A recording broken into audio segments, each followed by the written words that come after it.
오늘은 요한복음 5장 1절에서 13절까지 해서 38년 된 병이라는 제목으로 하나님의 말씀을 전하려고 합니다. 이 38년 된 병이 이 병자만이 아니라 우리 모두는 다 38년 된 병을 앓고 있어요. 결론은 제가 우선 먼저 말씀을 드릴 생각입니다. 이 38년 된 병자가 옴싹달싹 할 수 없이 그저 물에만 들어가게 되면 병이 날지 모른다라는 막연한 기대 가운데 살아가고 있는 그 모습은 죄를 진 모든 인생들이 일생을 살아가면서 이 문제만 내 방식대로 해결이 된다고만 한다면 나에게 얼마나 좋을 것인가 라는 기대감에 살아가고 있지만 그 일은 평생을 지나가면서도 해결되어지지 않는 그런 문제가 되게 되는 것입니다. 우연치 않게 기대하지 못했지만 이 38년 된 병자가 하필 찾아오신 그 주님을 만남으로 자기가 전혀 생각하지 못했던 그 놀라운 호련한 역사하심으로 그 문제가 해결이 되어지게 되고 그로 말미암아 이 병자의 믿음이 생겨나는 놀라운 역사가 일어났다는 것은 우리 모두가 다 어찌할 수 없는 38년 된 병에 시름하며 앓고 있지만 그 주님을 우리가 만나게 되어지게 된즉 우리가 상상할 수도 없는 그 호련한 역사하심으로 우리의 문제도 해결되게 될 줄을 믿는 것입니다. 오늘 이 말씀을 통해서 내 자신에게 있는 38년의 병은 도대체 어떠한 것인가? 이것을 잘 생각하시면서 주님이 오셔서 여러분들에게 묻거든 올바른 답을 하셔서 병이 낫게 되고 문제가 해결되어지게 되고 부모 자녀 간의 관계, 부부 간의 관계, 친구 간의 관계, 사회에서의 관계, 학교에서의 관계, 모든 관계 문제 어려움 속에서 노임을 받게 되고 해결하게 되어지게 되는 놀라운 주님의 역사, 2000년 전에 나타난 그 역사는 오늘도 여러분에게 나타나게 될 줄을 믿는 것입니다. 이 요한복음, 제가 이 본문에 들어가기에 앞서 요한복음 제가 누누이 말씀을 드립니다. 요한복음은 20장 31절에 요한복음을 쓴 이유를 요한 사도가 우리에게 밝히 알려주고 있어요.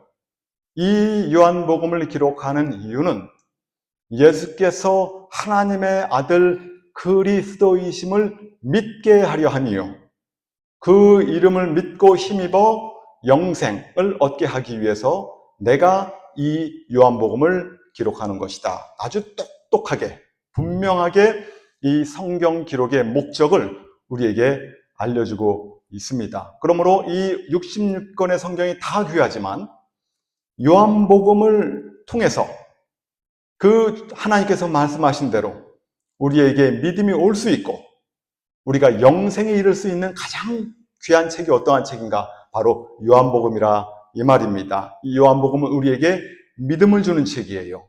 요한이 성경을 5권을 썼습니다. 요한복음, 요한 1, 2, 3서, 그리고 요한계시록. 요한복음은 우리에게 뭐예요? 믿음을 주는 책. 그리고 요한 1, 2, 3서는 사랑, 형제를 사랑해라, 이웃을 사랑해라, 하나님을 사랑해라. 이것이 바로 요한 1서, 2서, 3서의 기록입니다. 요한계시록은 다시 오실 예수님에 대한 소망이 담겨있는 책이에요.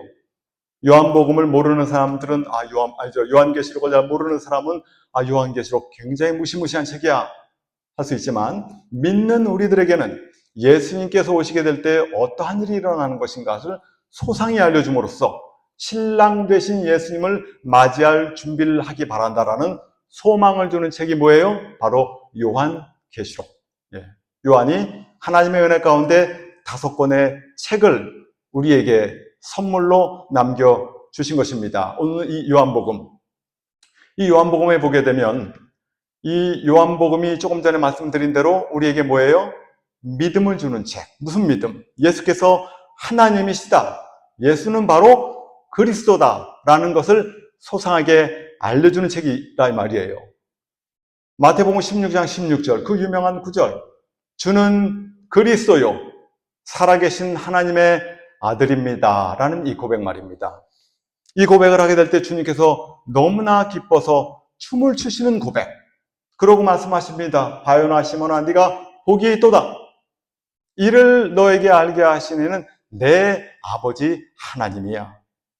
참, 우리가 하나님을 찬양하고 하나님을, 예수님을 구주로 고백하는 것이 내 입으로 내가 하는 것 같지만 내가 하는 게 아니라 이 말이에요. 하나님의 은혜가 임하게 되어지게 된즉 주님을 구주로 고백하게 되고 찬양을 하게 되고 할렐루야 아멘 하며 하나님께 영광을 돌리는 모든 것들이 내가 하는 게 아니라 이 말입니다. 같은 베드로지만 누가복음 22장에 보세요. 거기에 보게 되면 예수님께서 말씀하십니다. 바요나 시몬아, 네가 오늘 저녁에 나를 3번 부인할 것이다. 사탄 마귀가 밀가부르듯 청구함으로 말미암아 사탄 마귀의 영향권 하에 네가 나를 3번 부인한단 말이야. 그럴 일 없어요. 그렇게 하고 말았습니다. 왜요? 사탄 마귀가 강하게 역사함으로 그렇게 됐다 이 말이에요. 그러므로 같은 베드로, 같은 입이지만 어떤 때는 하나님을 찬양하기도 하지만 어떤 때는 하나님을 막 저주하고 하나님을 배신하는 그러한 일이 있다라는 것은 우리의 삶 가운데 우리도 어떤 때는 하나님을 찬양하기도 하지만 어떤 때는 정말 하나님 아버지 앞에 황송한 이런 언행심사가 있는 것인데, 이런 모든 것들이 왜? 사탄 마귀가 우리에게 역사하기 때문에. 그러므로 성경을 통해서 사탄 마귀의 역사의 조짐이 보이게 되거든 사탄 마귀를 대적하시기 바랍니다. 나사렛 예수의 이름으로 명하노니 사탄 마귀야 물러갈지어다, 이렇게 고백하시게 되면 오던 사탄 마귀 한 길로 왔다가도 7길로 도망가 버리고 마는 거예요. 그런 모든 생각들을 받아들이고 내 생각인 걸 줄 알고 말하고 행동하게 되어지게 된 즉 사탄 마귀가 즐거워하고 기뻐한다 이 말입니다. 부정적인 생각이 찾아와요. 근심 걱정이 찾아와요. 부정적인 말이 나옵니다. 사탄 마귀야 나사렛 예수의 이름으로 명하노니 물러가라 하게 되어지게 된 즉 떠나가게 되게 되는 것입니다. 몸이 아픕니다. 하나님께 막 원망 나옵니다. 이게 누가 해요? 사탄 마귀가 한다 이 말이에요. 사탄 마귀는 우리가 편하게 사는 꼴을 못 본다 이 말입니다. 대적하시기 바랍니다. 하나님의 은혜가 우리에게 임합니다. 어떻게 해요?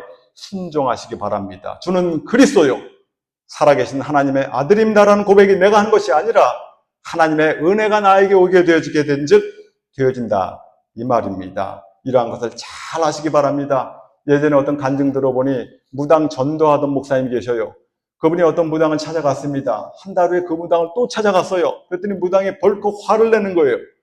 화를 내는 내용을 들어보니 당신이 찾아온 다음에 내가 섬기는 그 주인, 그 사람들은 몸주라고 그래요. 몸주. 우리가 말로 하면 귀신이죠. 자기가 섬기고 있는 이 몸주가 떠나버리는 바람에 손님이 아주 하나도 안 와서 파리만 잡았는데 왜 또 오냐고. 이게 뭔 말입니까? 이 귀신이, 이 사람이 섬기고 있는 귀신이 동네방네 다니면서 사람 마음에 근심을 주고 두려움을 주고 염려를 주고 하다 보니 그 사람들이 어떻게 돼요? 점집을 찾아가더라 이 말이에요.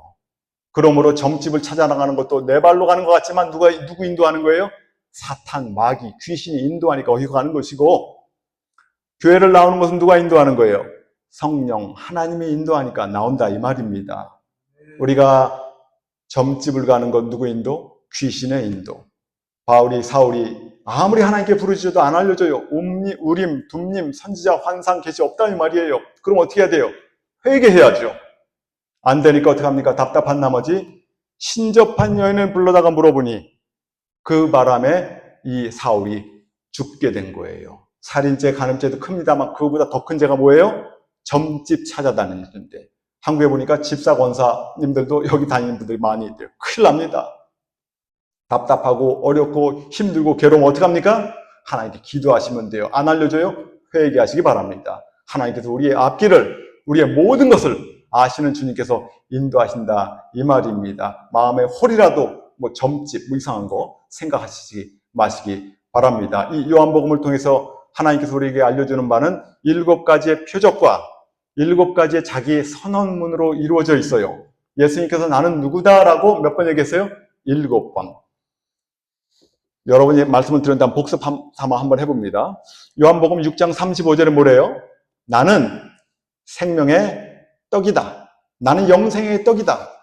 세상 그 어느 곳에서도 얻을 수 없는, 세상 것은 아무리 먹어도 잠시 잠깐은 좋지만 이내 배고파지고 이내 갈증이 나는 것이지만 나는 너에게 영생을 주는 떡이 바로 나다라고 누가 얘기했어요? 예수님께서. 어디에? 요한복음 6장 35절에. 요한복음 8장 12절과 9장 5절에는 뭐랍니까? 나는 세상의 빛이다. 어두운 세상을 비치시는 빛이 바로 누구예요? 예수님이라 이 말이에요. 예수께서 말씀하십니다. 요한복음 10장 7절에 나는 양의 문이다.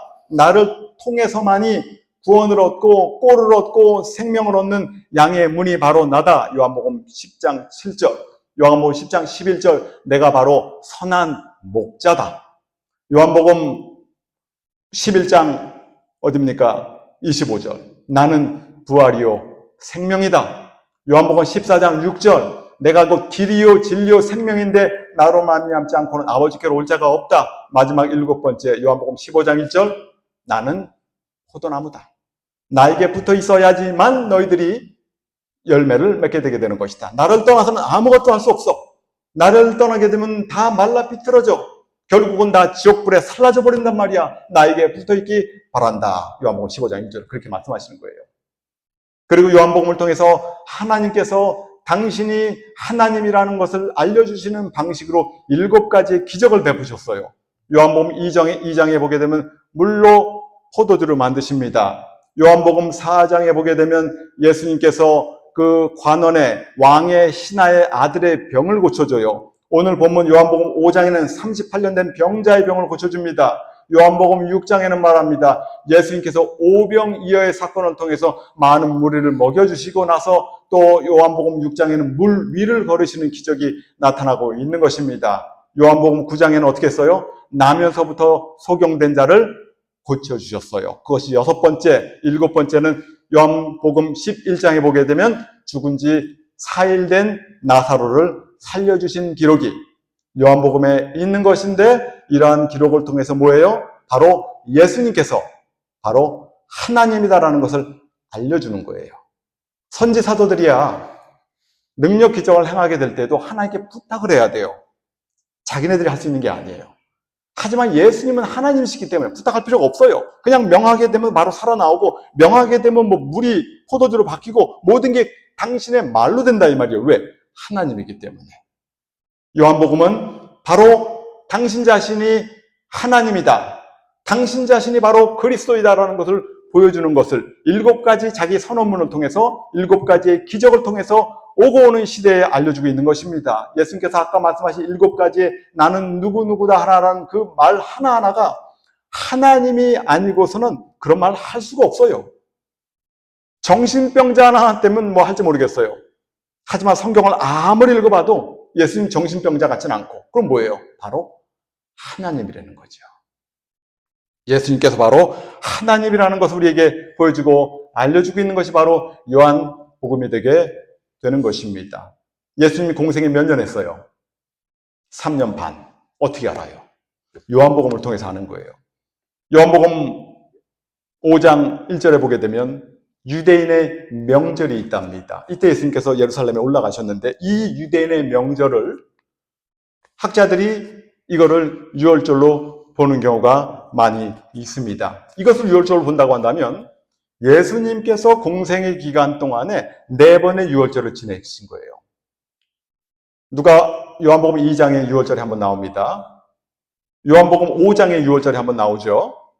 요한복음 6장에도 오병이어 사건을 기적을 베푸실 때가 유월절 즈음이다 이렇게 나와 있어요.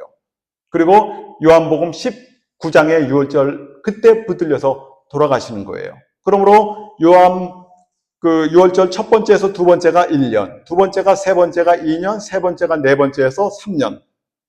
처음에 좀 시작하시게 했으니까 3년 반. 예수님께서 공생애를 3년 반 했다는 걸 뭘 보고 알아요?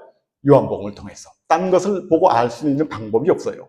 요한복음을 통해서 예수님의 공생의 기간이 3년 반이라는 것을 우리가 아는 것입니다. 근데 참 놀라운 하나님의 역사가 말이에요.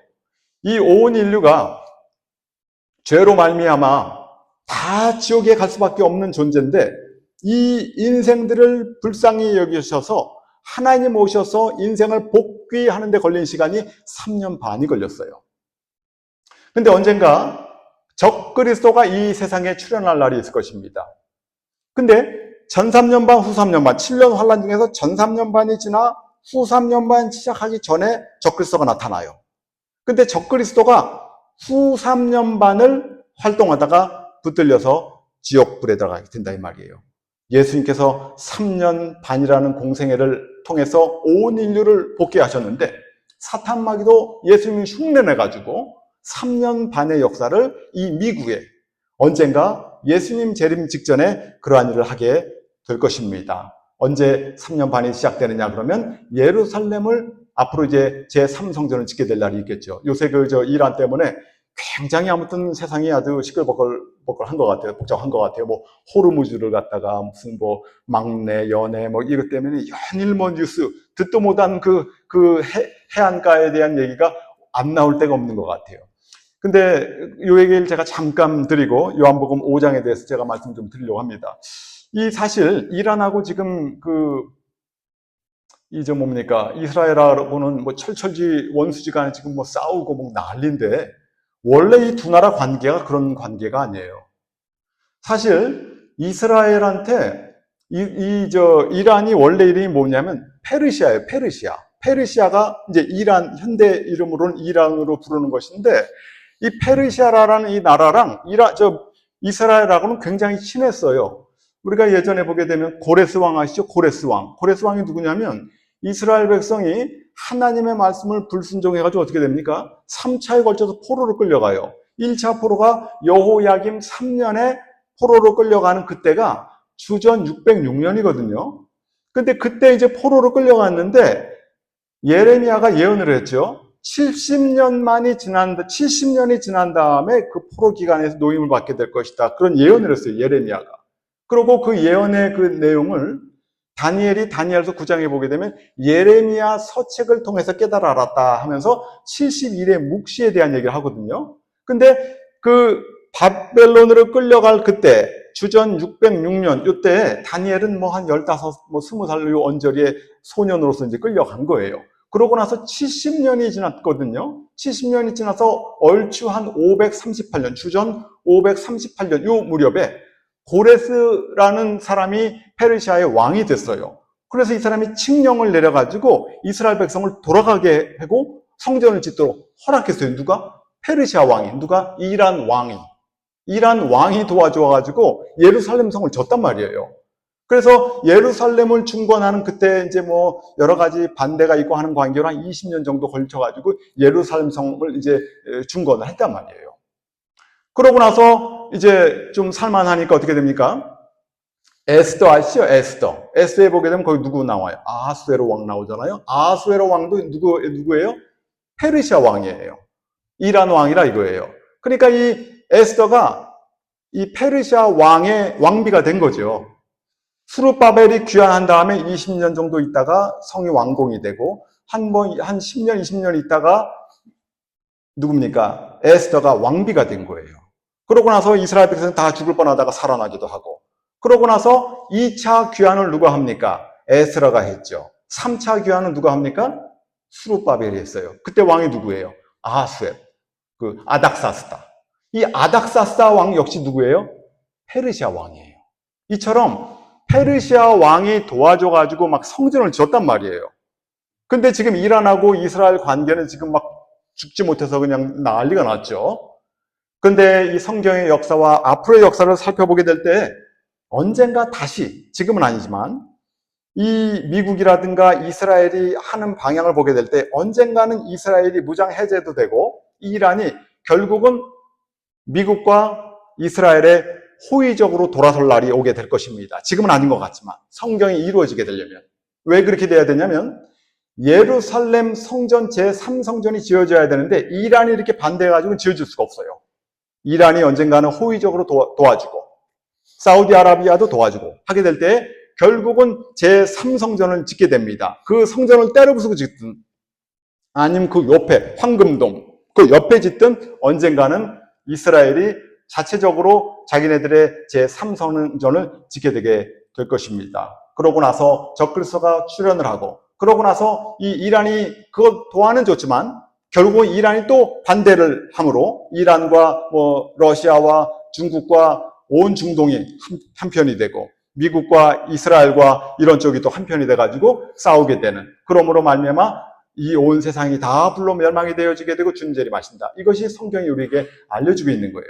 지금 당장만 바라보게 되면 이란이 이스라엘을 못 죽여 한다리지만 옛날에 그렇게 호의적이었다라는 것. 그러므로 이 세상의 모든 역사가 현재의 친구와 적이 되기도 하고 현재의 적이 친구도 되는 거예요. 그래서 언젠가는 이 이란이 다시금 이스라엘과 미국의 친구가 되어지게 되고 도와주게 되고 그러다 또 다시 적대 관계가 되어지게 되는 그러한 일이 있게 되게 될 것입니다. 얘기가 좀 길어졌는데 자 그러면 요한복음 5장으로 이제 좀 들어갑니다. 요한복음 5장에 보게 되면 양문이라는 게 있어요. 2절에 보게 되면 양문.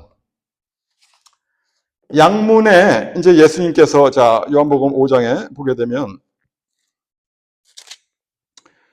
유대인의 명절 말씀을 드렸어요.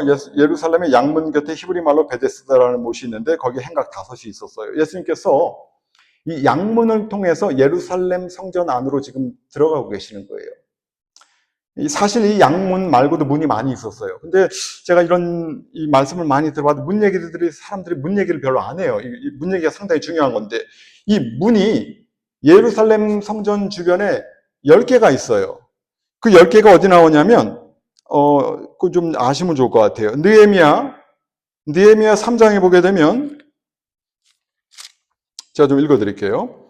느헤미야 3장에 보게 되면 문이 10개가 있어요. 10개가 있는데 북쪽에 3개가 있고 서쪽과 남쪽에 각각 하나씩 있고 동쪽에 5개가 있어요. 그건 몰라도 되는데 자 그러면 문 종류 한번 제가 읽어드립니다. 자 느헤미야 3장에 보게 되면 막 성벽 문을 짓는 거예요. 3장 1절에 양문이 여기 나옵니다. 양문. 그리고 3장 3절에 어문 나와요. 양문은 쉽 게이트 그런 거예요. 양. 그리고 어문 하면은 이거는 fish gate이라고 그래요. 물고기. 그리고 세 번째 문은 옛문, 올드 게이트죠. 그리고 요 세 문이 북쪽에 있는 문들이에요. 그리고 이제 골짜기문은 밸리 게이트라고 해요. 밸리 게이트. 이 골짜기문은 서쪽에 있는 문이고 그리고 분문이라는 게 있어요. 분문은 덩 게이트라고 오물이 들락날락하는 곳이 그 분문이에요.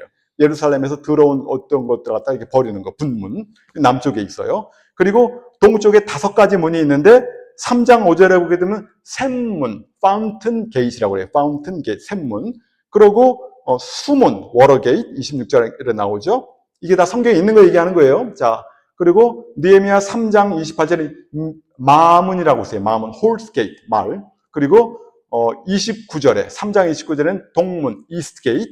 그리고 신기한 문이 하나가 나와요. 10번째 문인데 31절에 보면 한밉갓 문 이렇게 나와요. 한밉갓 발음하기도 힘들어요. 한밉갓 문 이렇게 나와요. 이게 신기하죠? 딴 건 다 마문, 동문, 분문, 샘문 다 이렇게 했는데 이것은 히브리 말을 그대로 옮겨 적었어요. 한밉갓 문이라고. 이거 왜 그랬을 것 같아요? 딴 문들은 그냥 양문하면 쉽게 뜻이 하나밖에 없어요. 근데 이 한밉갓이라는 것은 뜻이 한 2가지가 적어도 있는데 그 중에 한 가지는 뭐냐면 소집한다는 뜻이 있고 또 한 가지는 검열한다는 뜻이 있어요. 그래서 이 문을 갖다가 일부러 원어를 그냥 그대로 표기한 거예요. 한밉갓 문이라 이렇게. 참 재밌죠? 한밉갓 문은 한국말로 하면 뭐냐? 검열문 혹은 소집문이라고 그래요. 이 10개의 문이 있었는데 하필 주님께서 어느 문으로 지금 들어오고 계시는 거예요? 양문으로. 근데 이 양문과 어문과 옛문은 북쪽에 있으니까 갈릴리에서 더 북쪽에 있잖아요. 갈릴리에서 이렇게 내려오면 당연히 이쪽 문을 통과해서 오는 거는 상당히 상식적인데 문제는 뭐냐면 이 양문과 이 어문은 냄새가 진동하는 문이에요. 이 어문은 생선이 왔다 갔다 하는 곳이고 이 양문은 제사를 지내려면 뭐 양이든 소든 뭐 잡아야 되잖아요. 그걸 잡아가지고 막 그냥 들락날락한 문이기 때문에 냄새가 진동한단 말이에요, 이 문이. 사람들이 잘 안 써요, 이 문들을. 약간 돌아가지고 동문이라든가 뭐 이런 쪽으로 들어간단 말이에요, 사람들이. 근데 이 예수님께서 굳이 이 문으로 오신 이유는 예수님께서 당신 자신을 뭐라 그랬어요? 요한복음 10장 7절에 나는 양의 문이다 그랬잖아요. 그러니까 그런 의미를 우리들에게 주지시켜 주려고 일부러 이 문을 택하셨다라는 의미가 있어요. 이 10가지 문이 있는데 이 10가지 문도 참 재밌어요. 혹자는 말합니다. 이 양문이 뭐예요? 예수를 말하는 거죠. 예수, 나는 양의 문이다. 그러니까 복음을 말하는 거예요. 그리고 어문은 뭐예요? 어문, fish gate, 생선. 예수님께서 제자들한테 뭐라 그러세요? 내가 너희를 뭐라 해요? 고기를 잡는 어부가 되게 한다고 그랬잖아요. 그러니까 이 어문이 의미하는 바는 복음 전도를 의미하는 거예요. 여기 보게 되면 이 남쪽에는 분문이라는 게 있어요. 분문. 분문은 오물을 처리하고 버리고 하는 것이에요. 죄를 회개하는 의미가 그 문에 있는 것입니다. 그리고 옛문, 올드 게이트는 뭐예요? 어떤 전통 이런 거 무시할 수 없는 거죠. 그러한 문이 그러한 의미가 그 안에 잠겨 있는 것이에요. 그리고 동문은 뭐예요? 동문은 동쪽에 있는 문인데 이 성경으로 보게 되면 이 동문은 에스겔서 43장 같은 데 보게 되면 동쪽 문을 통해서 누가 와요? 하나님의 영광이 들어오는 문이 동쪽 문이에요. 그러니까 예수님의 재림을 의미하는 것이 바로 동쪽 문이라 이 말이에요. 참 제가 이걸 보면서도 우리 풍수지리 같은 거 할 때 집도 동양한 집을 아주 좋은 집으로 봐요. 동쪽으로 나 있는 집. 상당히 성경에서 그것도 상당히 의미가 있고 성경에서 오는 거 아닌가 싶기도 해요. 동쪽은 해가 올라오는 곳. 아침에 아무래도 해가 올라와야 집이 더 밝아지고 해가 들어와야 집도 또 이렇게 청소가 잘 되어지게 되는, 동쪽은 하나님의 영광을 의미하는 그런 의미가 있다 이 말이에요. 오늘 요한복음 5장에는 주님께서 북쪽에 있는 그 문, 양문을 통해서 내려오시지만 나중에 이제 얼마 있으면 우리가 이제 종려주일하고 또 이제 부활절을 하게 되는데 종려주일 날도 주님께서 문을 통해서 오시는데 그때는 어떤 문을 통해서 오시냐면 동문을 통해서 들어오세요. 그게 마태복음 21장에 보게 되면 감람산 벳박에 이르러 가지고 거기서 나귀 2마리를 빌려 타고 들어오셨거든요. 그러니까 감람산 벳박에가 예루살렘 동쪽에 있단 말이에요. 그래서 예루살렘 동쪽에 있는 그 동문을 통해서 이제 예루살렘 성 안으로 들어오시게 될 때 호산나 다윗의 자손이여 찬송하리로다 그렇게 된 거죠. 그러므로 예수님께서 초림해서 오시게 될 때에는 이때의 양문이었지만 나중에는 동문을 통해서 오시는 그걸 통해서 바로 하나님의 영광이 들어오는 것을 우리가 이게 알려준다 이 말이에요. 그리고 놀라운 사실은 예수님께서 언젠가 재림하시게 될 때에도 예루살렘 동편 감람산에 예수의 발이 서게 될 것이다. 스가랴서 14장 4절이 우리에게 알려주고 있는 것입니다. 이처럼 이 문이라는 것이 아무것도 아닌 것 같지만 이 문에 잠겨있는 뜻이 많이 있기 때문에 이 느헤미야가 이 문 하나하나 짓는 거에 대해서 자세히 우리에게 알려주고 있는 거예요. 오늘 아무튼 간에 예수님께서 어느 문을 통해서 오십니까? 양문을 통해서 오시는 거예요. 양문을 통해서. 양문을 통해서 들어오시는데 이 양문이 조금 전에도 말씀드렸지만 냄새가 진동한다 이 말이에요. 굳이 이 문을 통할 필요가 없어요. 약간만 돌아가지고 깨끗한 동문으로 들어와도 돼요. 그 성이라고 해봐야 둘레가 한 2.5m, 2.5km, 3km밖에 안 돼요. 약간 우회한다 하더라도 그렇게 번거로웠던 것도 아닌데 굳이 예수님께서 냄새 나는 양문을 통해서 들어오시다가 이 베데스다 연못에서 이제 이러한 역사가 나타나게 되는 것입니다. 아까도 말씀을 드렸어요. 예수님은 양의 문이기 때문에 그러한 것을 주지시키고 연상시키기 위해서 일부러 양문을 택하신 것도 있고, 또 한 가지는 예수님께서 일부러 이 38년 된 병자를 구원코저 그 길을 택하셨다라는 거. 어떻게 하느냐? 요한복음 4장 4절에 보게 되면 예수님께서 사마리아로 통행하여야겠는지라 이렇게 나와요. 근데 이 사마리아 사람하고 유대인들하고는 사이가 안 좋거든요. 누가복음 9장에도 보게 되면 예수님께서 사마리아 성을 지나가려고 하니까 사마리아 사람들이 못 지나가게 하는 거예요. 요한과 야고보가 그때는 은혜 받기 전인 거로 예수님께 부탁을 합니다. 불을 끄집어내서 저 나쁜 놈들 다 살라버리자고. 예수님께서 너희들 뭔 소리 하는지 모르겠다. 막으시고 딴 길로 이렇게 간 바가 있습니다. 이처럼 사마리아 사람하고 예수님이 그 출신인 유대 사람들하고 사이가 안 좋았지만 오히려 그 지역을 가다 보면은 정말 능욕당할 수 있는, 욕을 볼 수 있는 상황이었지만 불구하고 일부러 그 길로 가심은 왜? 사마리아 여인을 구원하고자. 그런 의미가 그 안에 있었다고 한다면 요한복음 5장에도 하필 분들이 많이 있었지만 일부러 예수님께서 이 더럽고 냄새 있는 이 양문을 통하여서 가시는 그 이유는 이 베데스다에 있는 이 38년 된 병자를 만나기 위해서 의도를 가지고 가시는 거예요. 이런 걸 통해서 우리가 아는 것은 마치 길 잃어버린 그 양 하나를 찾기 위해서 누가복음 15장에 목자가 물 넘고 산 넘어서 그 양을 하나 발견하게 된즉 어깨에 둘러매고 와서 즐거워 기뻐하며 사람들 모아 잔치를 베푸는 것과 같이 예수님께서 일부러 능욕받을 수 있고 욕받을 수 있는 그 사마리아 쪽으로 가기도 하시고 오늘은 이 양문을 통해서 냄새나지만 가는 모습이 이 안에 펼쳐지고 있는 것이고 그걸 통해서 예수님의 그러한 삶을 알고 우리가 배워야 되는 것입니다. 여기 갔더니만 이제 베데스다 연못이 있어요. 거기 보니까 3절에 많은 병자들이 있는데 종류는 소경, 절뚝발이 혈기 많은 자들이 거기 누워 있대요. 많은 병자들이 있대요. 근데 왜 누워 있는가 하고 봤더니만 천사가 가끔 내려와가지고 물을 동하게 하는데 누구든지 먼저 들어가면 난대요. 먼저. 참 이걸 봐도 이 세상은 이런 거예요. 먼저. 경쟁사회. 이 먼저 들어가는 자는 난다고 했으니 가운데 연못이 있었다고 한다면 그 주변에 수많은 병자들이 있었을 터인데 아무나 가까운 데 앉아있지 못했을 거예요. 힘이 있고 돈 있고 빽 있는 사람이 연못 근처에 있었을 거예요. 왜? 조금이라도 여차하면 들어가야 되니까. 아니 멀리 떨어져 있으면 못 들어갈 거란 말이에요. 38년 된 병자가 어떻게 돼 있겠어요? 바로 그 앞에 있었겠어요? 한참 멀리 있었을 거예요, 아마. 예?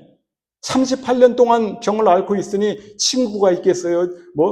친척이 있겠어요? 뭐가 있겠어요? 다 떠나버리고 아무도 없는 그러한 모습의 사람이 바로 이 38년 된 병자라 이 말입니다. 이 세상은 먼저 해야 돼요. 경쟁이 치열하다 이 말이에요. 우리 한국 사회가 경쟁 때문에 이만큼 올라온지 모르겠지만 이 만족도 어떤 행복 이런 건 아주 빵점이래요, 우리나라가. 참 그런 거 우리가 좀 반성해야 됩니다. 너무나 경쟁, 1등 아니면 안 되는 세상. 여기도 뭐예요? 먼저 들어가는 한 명만 고쳐준다는 거예요. 나머지는 아무 소용없어요. 이러한 일이 진짜 있었는지 없었는지 모르겠습니다만 사람의 신념이, 믿음이 이 안에 있는 거예요. 이거 중요해요. 네. 내가 믿으면 아무런 효과가 없는 것 같아도 효과가 나타나요. 그것을 세상 말로 플라시보 효과라고 그래요. 플라시보 효과. 위약, 가짜약. 맹물을 하나 주면서도 야 이거는 정말 못 고치는 병이 없는 아주 약이야 하고 주면 정말 병이 낫는다는 거예요. 사람의 신념을 무시할 수 없다는 것, 사람의 믿음을 무시할 수 없다는 것. 왜? 하나님의 형상을 받고 태어난 것이 바로 우리 인간이기 때문에 우리 심령, 우리 마음에서 일어나는 이러한 것들을 무시할 수 없다 이 말이에요. 진짜로 그런 일이 있으니까 말이에요. 그래서 많은 사람들이 어떤 암이라든가 이런 걸 걸려가지고 불치병에 걸린 사람들이 제가 좀 더 한 5분 더 하겠습니다. 5분, 10분. 낫는 사람들을 조사해 보게 되면 긍정적인 사람들은 낫는데요. 난 이거 이길 수 있어. 난 걸을 수 있어. 난 될 수 있어. 하면 된대요. 근데 아유 나 안 될 것 같아.